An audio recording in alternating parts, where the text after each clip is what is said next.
Hello mga ka-G lovers. So yan, makikita nyo o mapapakinggan nyo, basag siya na mahina yung tunog. So yan ang alamin natin kung bakit ganito to.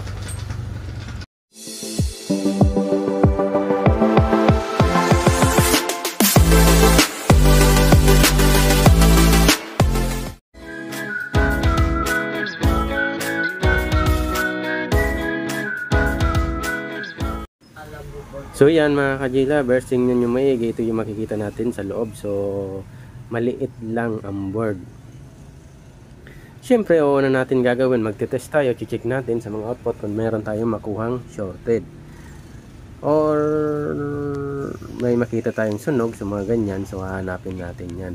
So yun nga ang problema nito, may tunog naman siya, kaya lang napakahina, parang basag siya ng konti. Ewan ko kung bakit.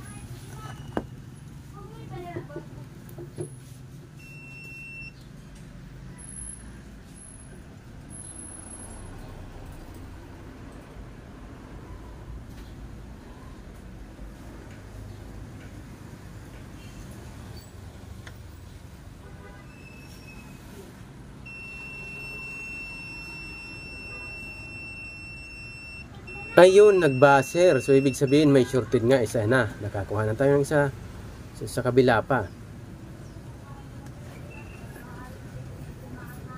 So yan, parang hindi naman. So malalaman natin pag tinanggal natin yung dalawa na yan sa side na yan. So nagtataka ako, bakit basag yung tunog? Good naman yung kalahati. Bakit basag yung tunog o mahina yung tunog? Pero good naman yung kalahati, diba? Diba panggibaw? Saka may ano siya, may shorted siya pero tumutunog pa rin siya, pero mahina nga lang. So alamin natin yan mamaya kung bakit ganoon. Tumutunog siya na mahina o na parang basag kahit good naman yung kalahati, tapos yung kalahati ay may shorted. Dalawa kasi pwedeng pag-isipan natin yan. Kung may shorted kasi sa output tapos nasira yung drive o may na-open sa drive so hindi natutuloy, dapat yung kalahati niyan tutunog pa rin ng malinaw kung hindi nag-bar down o hindi nag-open yung fuse. Tapos sa kabilaan naman, kung ay pwede naman yung isang ganito, pwedeng hindi na talaga siya tutunog dahil shorted siya o open yung fuse, mga ganyan yan. So alamin natin kung bakit. So buksan lang muna natin ito mga ka-G lovers, tanggalin natin ang tornilyo tapos titingnan natin.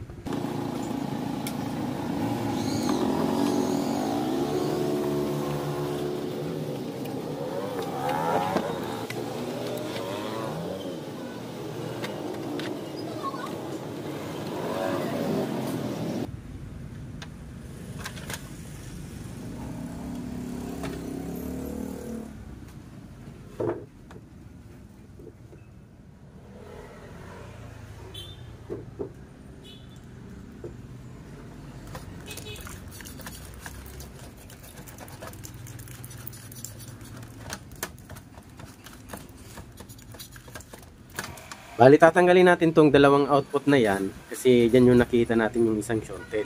So, hindi natin alam yung isa, baka may leak din or shorted. So, ay, hindi siya shorted pala, baka may leak. Pero malalaman natin yan pag tinanggal na natin. Siyempre, una na muna natin gagawin, tatanggalin natin yan, tapos mag-check tayo. Dahil shorted to, may posibilidad din na open yung fuse or hindi na open fuse. Kung na-open yung fuse nito, kaya siguro napapansin natin na mahina yung tunog at basag yung tunog dahil open yung fuse. Sa kalahati lang yung tumutunog. Sa kalahati hindi talaga siya tutunog kasi may shorted nga. Diba? Nagets nyo? So ganyan yung pwede natin magiging dahilan. Pero kung hindi na open yung fuse, pwedeng nasira yung drive sa kalahati dahil may shorted na output.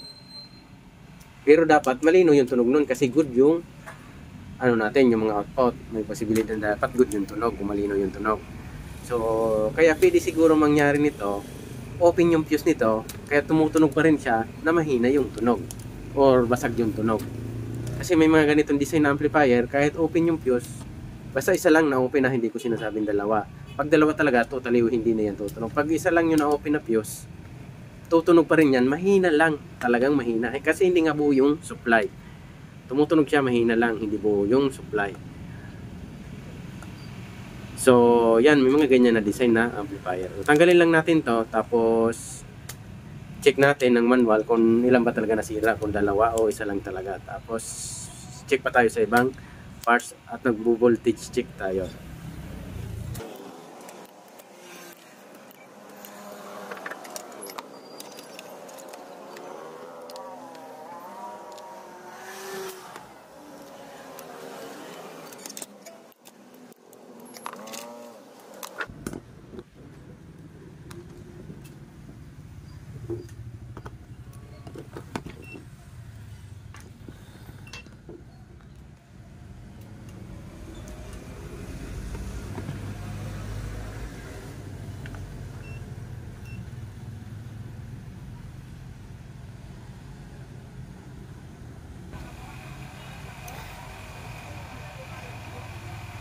Mukhang okay itong isa na to. Good.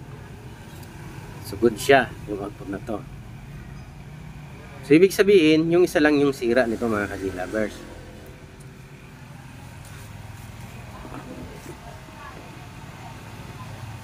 Yan, check nga natin ulit. So tama nga inala natin. Yan, may leak siya. Yun, shorted.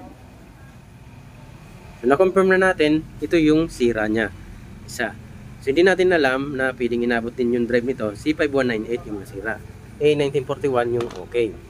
So vice versa yan. Yung magkatapat na dalawang output natin. So check natin yung fuse nito mga ka-G-Lovers. Yun nga sinasabi ko sa inyo. May posibilidad na isa lang yung sirang fuse nito. Kasi tumutunog pa rin siya. Mahina nga lang. So naiintindihan yung sinabi ko mga ka-G-Lovers. Tumutunog pa rin siya, mahina nga lang at basag. Kaya may posibilidad na isa lang ang na-open na fuse nito. So yan, nililinisan muna natin. So step by step natin ituturo sa inyo to. So lalo na sa mga baguhan, minsan nahihirapan pa rin sa mga ganito.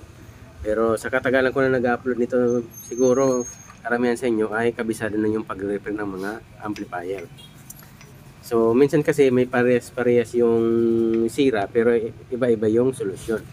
So, alam mo, walang tunog, parehas sila walang tunog pero iba-iba yung visibilidad na tinamaan yan.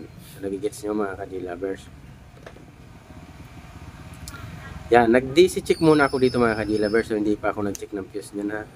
Nag-DC check ako para malaman ko kung may supply na proper o may tamang supply siya. Nung pag-check natin dito sa biasing niya, may 0.3 naman ako. So nagulat ako, sabi ko parang good ah. So sabi ko parang hindi open yung fuse. 400 Yan, may watts. 0.3. Magkano na po? Yan. Basically kan 300 watts. Pero bakit may sira na output? 350. Yan. Nagpointo, nagbaba. Diyan ako nagtataka niya. Nagpupointo, bumababa siya. Yan. May design kasi ng amplifier na naglumalabas yung ano niya, yung biasing pag may input audio na. So tulad nito. Ang baba, 'di ba? Yan, ang baba. Yan. Almost nag-zero pa nga.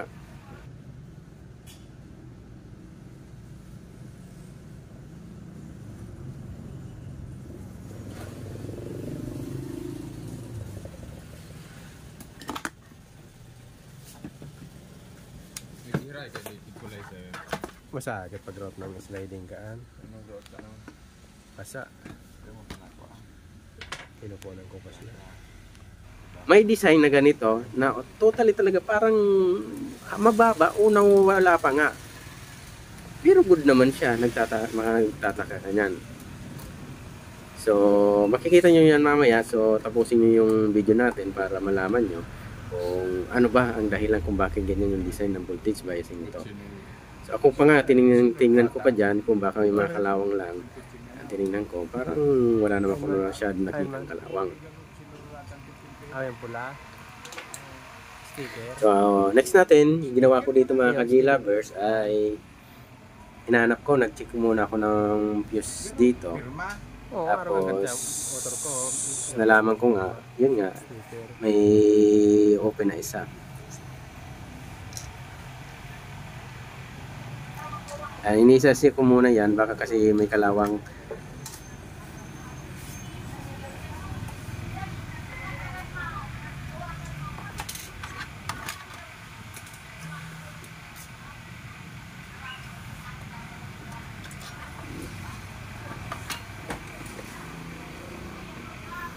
So, meron ako nakitang ano dito mga ka-lovers, may nakita akong parang sunog.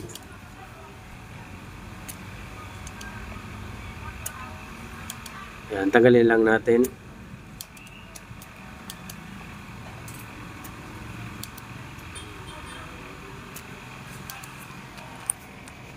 Turog-tugan lang. Okay.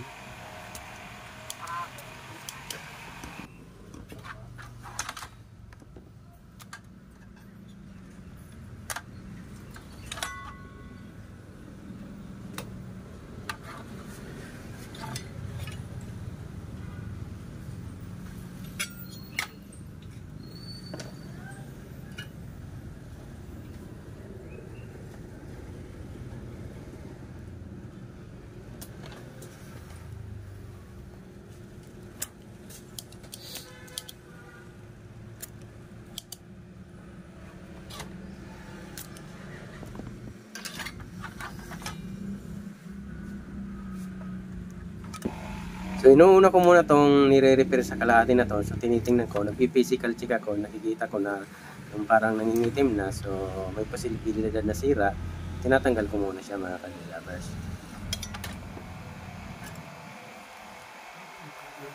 So, yan, tinatanggal ko muna.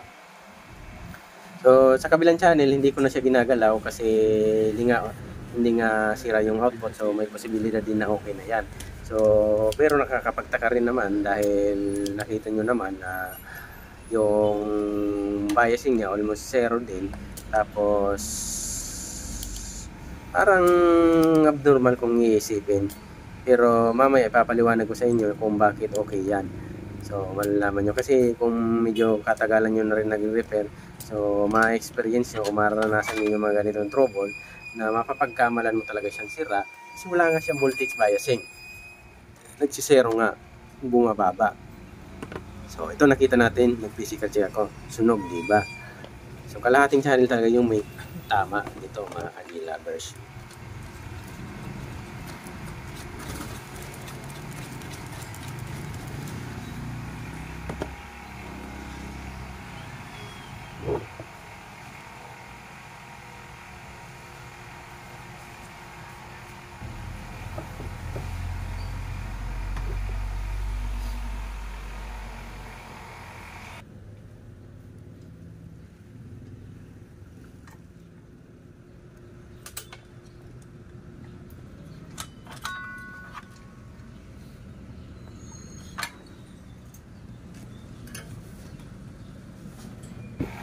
Bali, nagpalit tayo ng dalawang resistor, mga ka-lovers.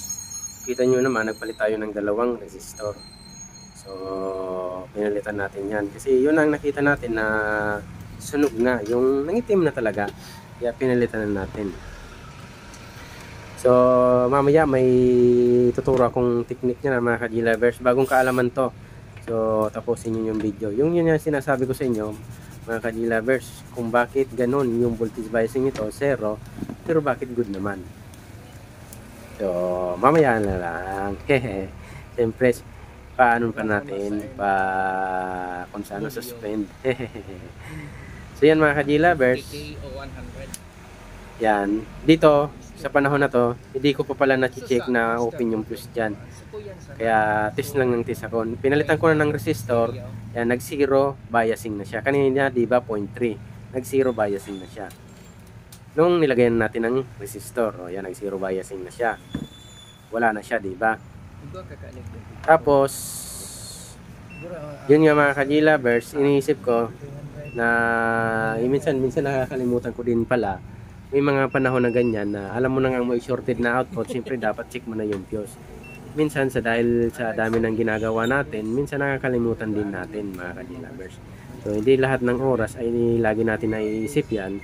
Lalo na kung madami yung ginagawa natin, hindi yan ganyan. Hindi lahat ng oras kaya natin intindihin, isipin. So ang ginawa ko dito, nag-check ako ng voltage muna. Yan 0-0 pa rin yan, di ba? 0-0. Yan. So mamaya sasabihin ko sa inyo, meron yan biasing na 0 Tapos, pero good siya. Papapaliwanag ko yan sa inyo mamaya. Ha? Pero pag na-okay na natin yung fuse dyan, magkakaroon na niya ng konting biasing. Konti lang. Pero minsan, nagsisero pa din yan minsan. O bumababa pa rin. So, sasabihin nyo, siyempre magsisero yan mga sir. Kasi wala nga ang supply. Open yung fuse. Siyempre magsisero yan. So, meron din talagang ganito na nagsisero yan. 34 sa isang capacitor ay wala. 3.5. So, sa isang capacitor, good. So, ibig sabihin, sirangan yung isang fuse. So, lalagyan natin ng fuse, mga ka-G-lovers. Tapos, check tayo ulit ng voltage para may paliwanag ko sa inyo kung anong yung sinasabi ko, kinukwento ko sa inyo. So, ganito kasi yun, minsan may mga design na ganito na akala mo sira yung biasing kasi napakababa, minsan nagsisero. Yan, tandaan nyo mga G-lovers. Mababa siya, minsan nagsisero. Pero pag pinatugtog mo, okay naman yung tunog. Napakalinaw naman yung tunog, maganda yung tunog. So, minsan kasi nadadaanan lang sa experience yan. So, tanggalin natin yung isang fuse dyan. So, suyurin lang natin. Ito yung yung walang supply na capacitor. So, alamin natin kung anong dyan na fuse ang may sira. So, tara, check natin. Ha? Check natin, tapos palitan natin mga ka-G-lovers. Palitan natin. So, ito siguro. Kasi ito, yan, nagbasir. Yun ang sira. So, tanggalin natin to, palitan natin mga ka-G-lovers. Tapos, check tayo ulit ng voltage biasing.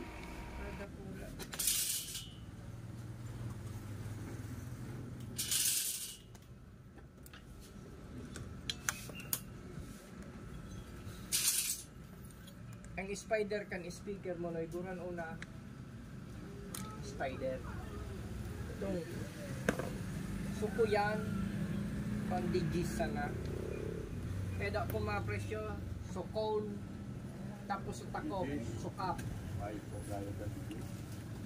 Kasi bigay man na bumakan ka ng bago. adaw Kada ito ko kabisado ang mga pagdidi. kaling pin natatabasan ano pero ini kaya ini pang kuyan ini ang didi si utso ini Yan ang mga ka-G-lovers. So, kakabitan ko ng speaker.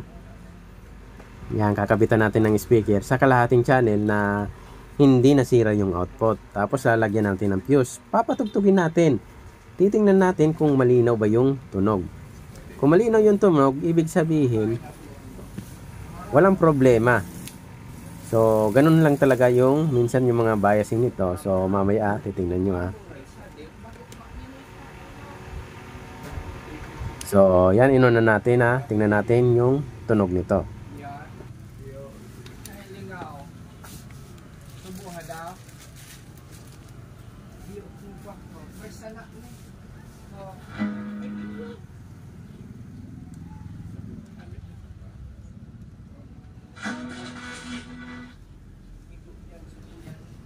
gururan unaan 300 ini So, yan yung sinasabi ko sa inyo mga ka-G-lovers. Tumutunog siya kahit wala siyang fuse sa kalahati. Diba? Nagits nyo yung sinasabi ko. Tumutunog siya na basag. Yan o, yan o. Wala siyang fuse. Pero may tunog pa rin siya, diba? Yan yung sinasabi ko sa inyo. May mga design na amplifier na kahit isa lang yung fuse ang natanggal o na-open, tutunog pa rin siya. Pero pag dalawa na yung natanggal o na-open, ay hindi na siya tutunog. So, yan yung sinasabi ko sa inyo Nagets nyo. Tumunog siya, basag. So, kabitan natin ng fuse. Tapos patugtugin natin ulit. Tingnan nyo yung pagkakaiba. So, kanina pala, pagpihit na natin ng volume, sumasama yung board. So, hihigpitan na lang natin yan mamaya pag naayos na natin to. Sumasama yung board. Kita nyo, umiikot din. So, kinabitan natin ng fuse. Tapos, testingin natin ulit mga ka-G-lovers Kabit natin ng fuse, testingin natin ulit. So, makikita nyo, lilinaw na siya dahil buo na yung supply niya. 300 ka boss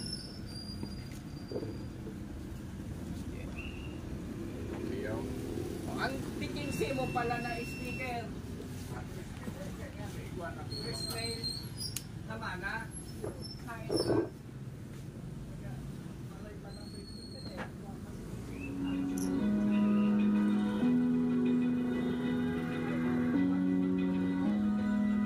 Open eye, feel the waves cut through me, hypnotized by the sounds of.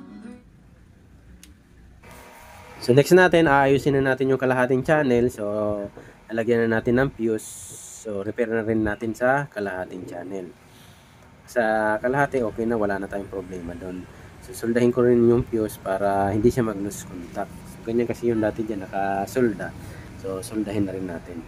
So mamaya, yung sinasabi ko nga sa inyo mga ka-G-lovers na yung kanina na zero biasing siya pero tumutunog naman. So mamaya ipapaliwanag ko yan na mamaya sa kaya tapusin nyo yung video. So, sasabihin ko sa inyo, ipapakita ko sa inyo, i-demo ko sa inyo na zero siya o napakababa yung biasing niya pero pag pinatugtog mo ay okay naman. So mamaya. So check tayo, mag-voltage check tayo.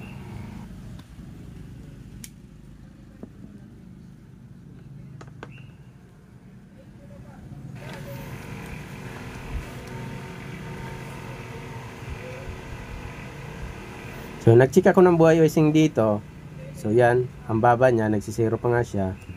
Yan. Pero tumutunog to kanina. Puwento. Yan. Umabot na naman ng puwento. So, dito. Puwento. Sa kabila ay 1.1. So, kala mo taas na, di ba? Dito 1.5. Same lang sila. Bali dito, yun nga, chinek natin ng maigi, 1.1 nga. So, kung tutusin, konti, mataas siya ng konti, diba? Kaya, nag-recheck pa ako dito, naghanap-hanap pa ako kung bakit may ganito yung biasing sa kabila, baka may problema pa. So, nag-recheck pa ako. Kinumpara ko pa nga yan dyan dito sa drive, sa mga ganyan. Tapos, sinanap ko talaga. So, tingnan na lang natin yung ginagawa natin dito.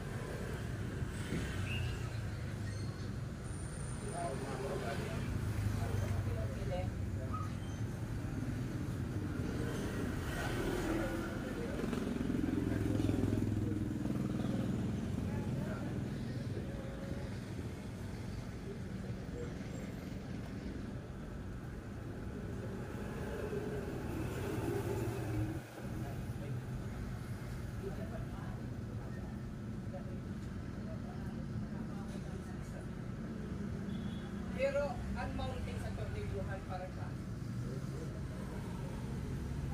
kuya baga sa ini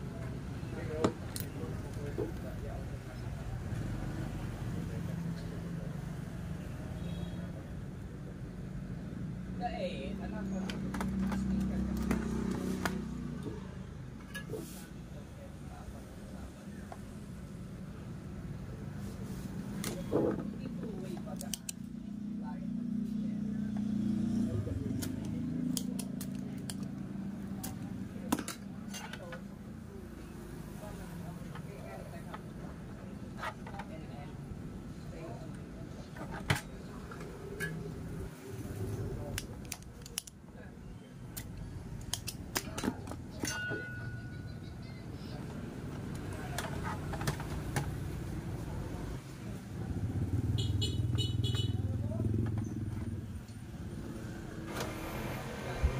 So, bali tinanggal ko yung isang drive kasi nakita ko iba yung biasing ng drive nanto. Kaya chinek pa rin natin. Nung pagka-check ko nga, yan, chinek natin. 0.5 0.5 0.5 yan, 0.4 may leak. Yan yung sinasabi ko, may leak pala, kaya ganun yung biasing nito. itong isang drive na to. Yan o, 0.4. May leak. So, bali kukuha lang tayo nito ng kapareho niya. Tapos, papalitan natin. Tapos, titingnan natin yung resulta.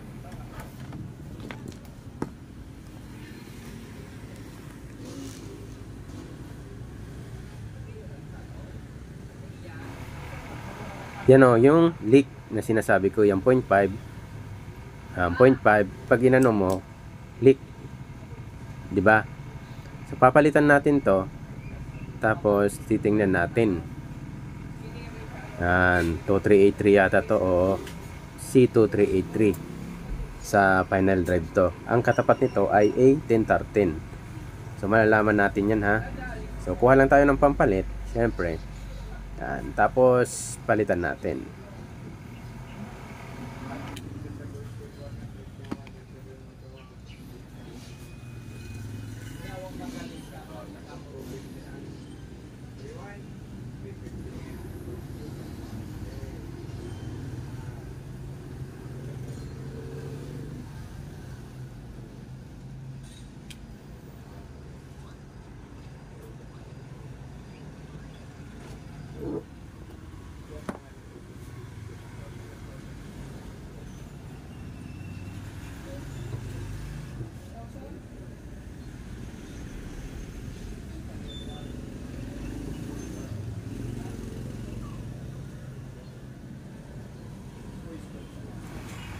Bali, ito na yung pampalit natin. So, ganyan dapat yung pag-test niyan. So, ito may 0.4. Dito nagka-problema tayo sa 0.4 na to. Yan, okay, di ba? Parang okay. So, ito yung problema niya, 0.4. Oh, yan, di ba? Leak. May leak, tawag yan. So, dahil may leak to, yan, nakakuha rin tayo ng pampalit. Palitan lang natin. Tapos, titingnan natin kung ano yung resulta. Makikita natin yan. So, palitan ko muna, tapos check tayo ulit.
Nung pag-check natin, may nakita na tayong 0.4. So dito, 0.4 din. 'Di ba? Okay na 'yan, 'di ba? Good na, sabi natin, 0.4. Yan, 0.4. Pag may output na 'yan, diyan ka na malilito niyan, mga ka-G-lovers. Kaya minsan, ang gagawin natin, mag-check talaga muna tayo pag walang output. Yan, tingnan mo, dito yung good tumutunog. Pag tinis mo to, ang baba, 'di ba, 0.2. So, dun sa kabila 0.4, 'di ba? Yan, bababa pa nga yan pag nilagay mo muna yung preamp niyan. Yan o. So, yung drive niya, pag chinik mo, nasa 0.3, 0.4 din. Yan. Yan. 0.3, 0.4. Yan, dito.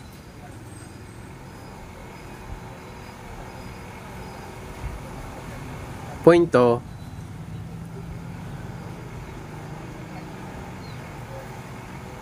Yan, pointo. Tapos yung isa 0.3. So nagrambulan na, 'di ba, mga ka-G-lovers? Mas lalong nakakalito na, 'di ba?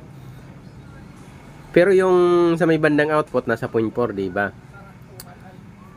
So mapapaisip ka, kaya minsan chine-check ko pa rin diyan, sinisigurado ko pa rin diyan So kino-compare ko pa rin para sigurado talaga ako.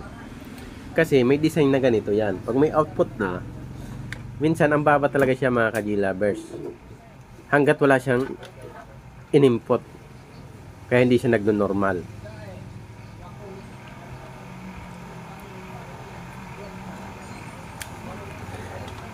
So, ang gagawin natin dito, syempre, dahil may 0.4 na rin naman yon. So, nag-check pa nga ako dito. So, sinigurado ko talaga na talagang magiging tama yan yung ano natin. Kasi magkaiba. Yan, chinik natin, inisip-isip ko pa rin yan. Kasi nagdadalawang isip pa rin naman ako. Kasi doon sa may good natin, nasa 0.2 lang. Tapos dyan sa may 0.4.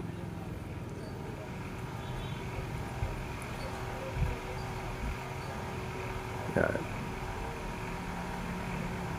Yan, kino-compare ko lang.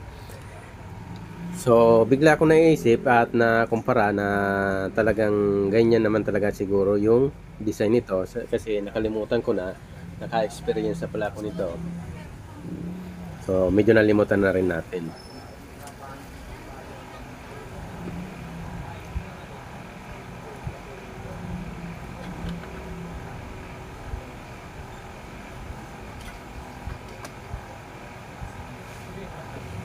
So, chinek ko pa itong ano pala, yung mga resistor dito. Yung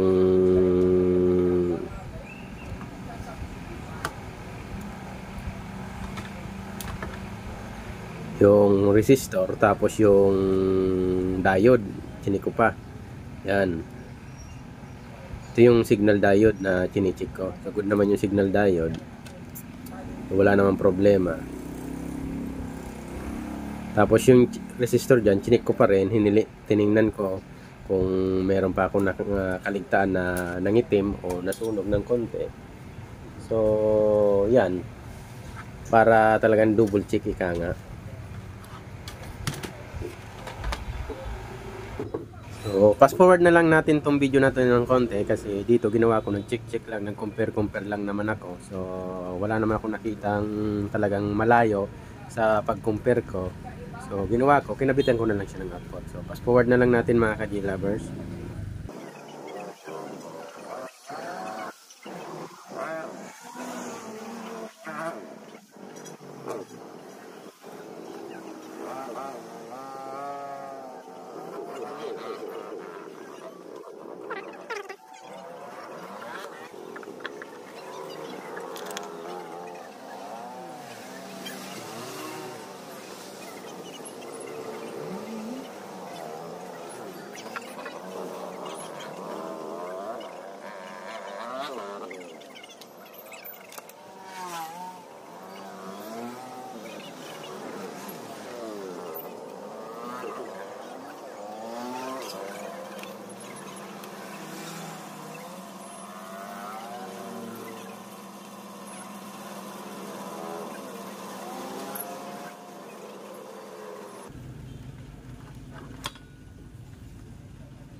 So, bali ito na mga ka-G-lovers, syempre, pwede na tayo maglagay ng output kasi na-check ko na rin siya na almost wala namang pinagkalayo.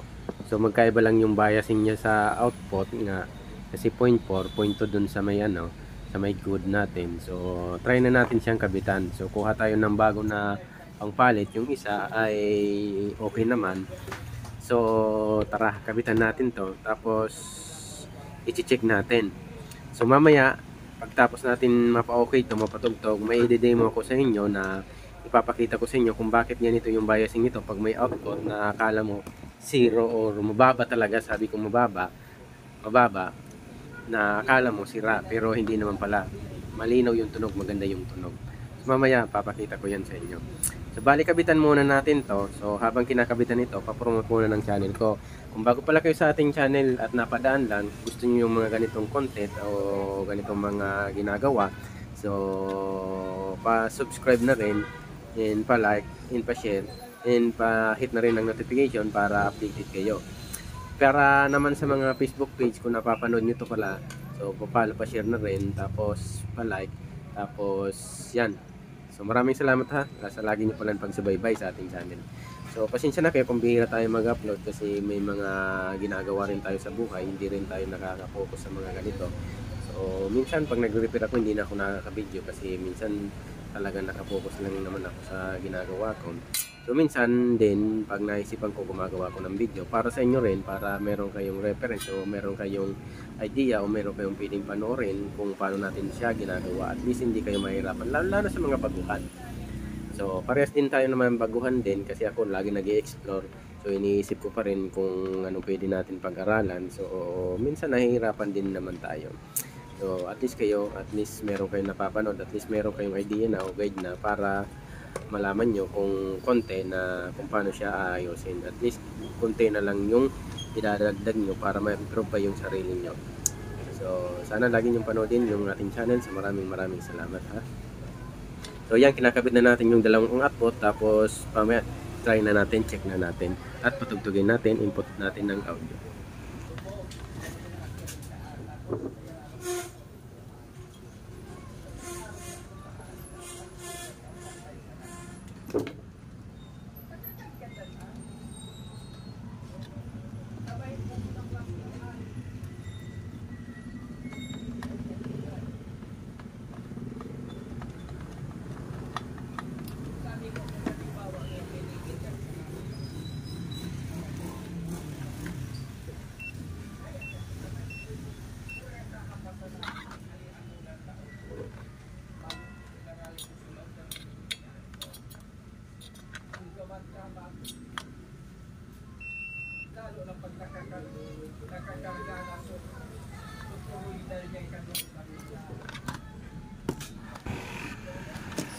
So bali ayan na mga ka-G-Lumber, wala naman sayad yung pagkadikit natin, so hindi naman sumapit. So pwede na tayo natin itong resolder.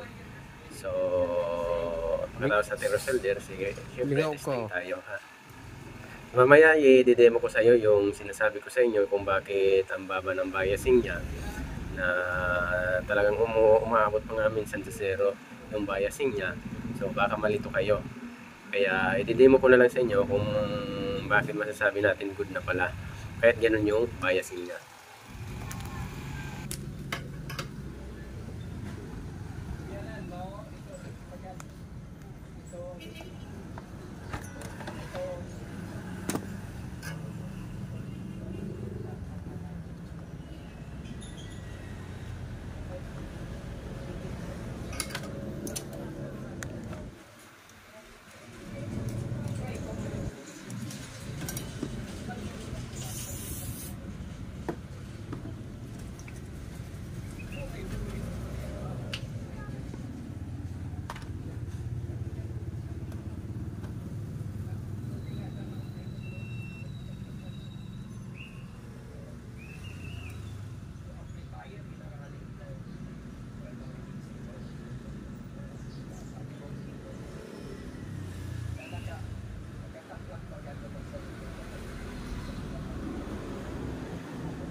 So ito na mga ka-G-Lovers, try natin testingin na yung biasing nito.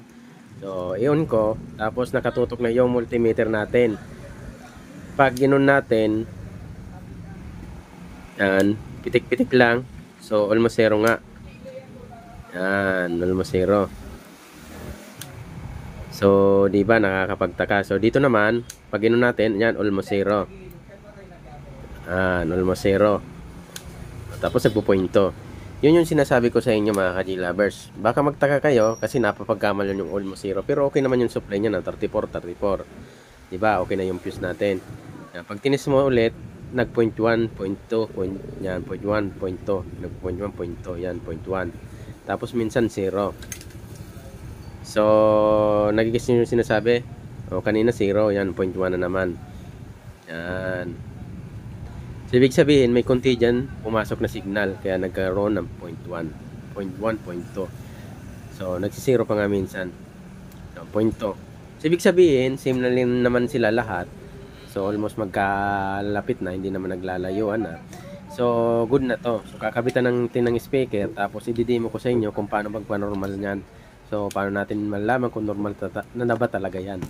So, testingin muna natin yung tunog nito para malaman nyo na okay na pala yan. Malinaw na yung tunog, both left and right, okay na yung tunog yan. Pero ba't ganun yung biasing niya na minsan 0 tapos 0.1, 0.2. So, nagsisero pa nga. Lalo yan, pag nakakabit na yung, yung tawag yan, yung mga preamp dyan, so ganyan, bumababa pa yan. So, tingnan nyo maigi ha. Kabit natin muna to, tapos testingin natin yung tunog. Para malaman nyo lang na okay na pala, maganda na yung tunog niya.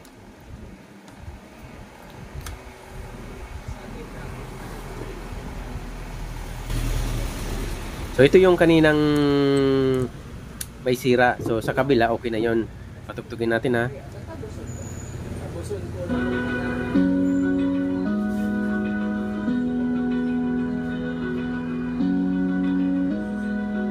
Open eye, feel the waves.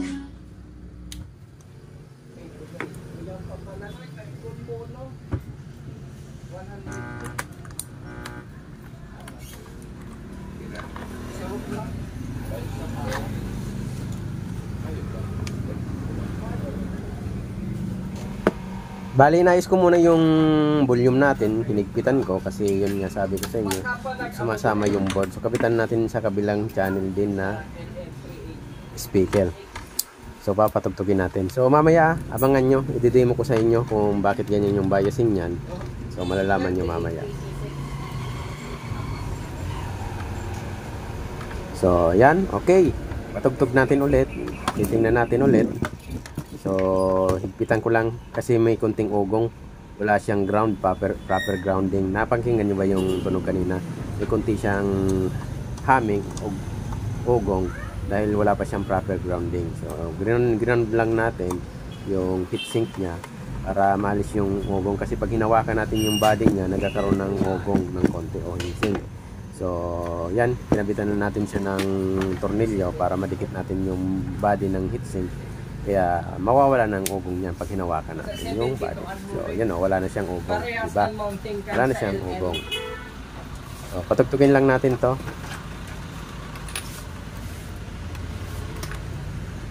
Puro para karailaman Uy, grabe na naman ang ganyan. yung Oras ka tayo masana. Kabus, bahala ako. Ready na ako. Open eye, hypnotized by the sounds I'm breathing in. Hold tight, chemicals collide. Hold tight, hold tight. Dripping lights paint the skies. concert na ni So laog baga ni kanuwang 50 watts pinasadit na no. Dripping lights paint the skies. Only you. Ay noon ayaw kay kung pagbabagal na mag-amplifier mag-amplifier kit mag-amplifier kit makapit pabakal.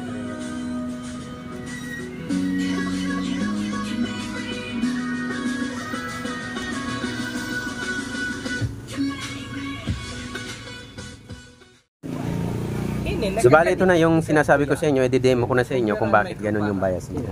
Kung tangkas So, na. tingnan nyo maigi ha. Ayusin lang natin yung position. Tutok natin dito, end to end. Yan.